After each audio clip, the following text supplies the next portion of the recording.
నిన్న మార్చ్ 20వ తారీఖు ఛత్తీస్గఢ్ బస్తర్ ఏరియాలో ఎన్కౌంటర్ జరిగింది. దాదాపు 30 మంది మావోయిస్టులు ఈ ఎన్కౌంటర్లో మరణించారు. ఈ ఎన్కౌంటర్ బస్తర్లో 2 ప్రాంతాల్లో జరిగింది. ఒకటి బీజాపూర్ దంతెవాడ బౌండరీ, రెండోది కంకెర్ నారాయణపూర్ బౌండరీ. ఈ 2 ప్లేస్లో జరిగిందనమాట. దాదాపు 30 మంది చనిపోయారు. నిన్న ఉదయం నుంచి మధ్యాహ్నం వరకు కంటిన్యూస్గా జరుగుతూనే ఉంది ఎన్కౌంటర్. దీనికి సంబంధించి గత జనవరి అంటే ఈ సంవత్సరం జనవరి 1వ తారీఖు నుంచి దాదాపు 100కు పైగా మావోయిస్టులు ఈ ఎన్కౌంటర్స్లో మరణించినట్లు మనకు తెలుస్తున్నాయి. Government of India operation Kagar launch చేసిందనమాట. 2026 మార్చి కల్లా కంప్లీట్గా నక్సల్ ఫ్రీ ఇండియాని తీసుకొద్దామని చెప్పి అమిత్ షా గారు ఆల్రెడీ ప్రకటించారు.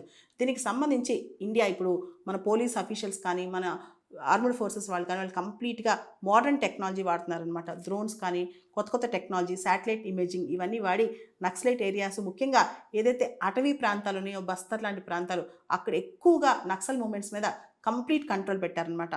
దాదాపు మనం చూస్తే గత కొన్ని సంవత్సరాలుగా లాస్ట్ 2-3 ఇయర్స్ నుంచే 7,500 మంది నక్సలైట్లు సరెండర్ అయిపోయారంట. వీళ్ళని చూసి ఇంకా చాలామంది సరెండర్ అయ్యే అవకాశం కూడా కనిపిస్తుంది. అయితే నక్సల్ ఫండింగ్ కానీ, నక్సల్కి వచ్చే సపోర్ట్ కానీ, వాళ్ళకు ఉండే ఆర్మ్స్ సప్లై కానీ, ఆయుధాల సప్లై కానీ ఇవన్నీ కంట్రోల్ చేయాలని చెప్పి గవర్నమెంట్ చాలా ప్లాన్స్ వేసి చేస్తోంది. ఆపరేషన్ కగార్ అని లాంచ్ చేసి కంప్లీట్గా వచ్చే సంవత్సరం కల్లా నక్సల్ ఫ్రీ ఇండియా.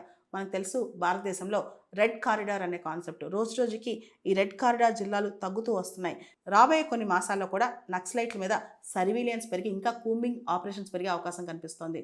మనందరూ తెలుసు ఛత్తీస్గఢ్లో బస్తర్ ఏరియా అనేది నక్సలైట్లకి ఎపి సెంటర్ అనమాట.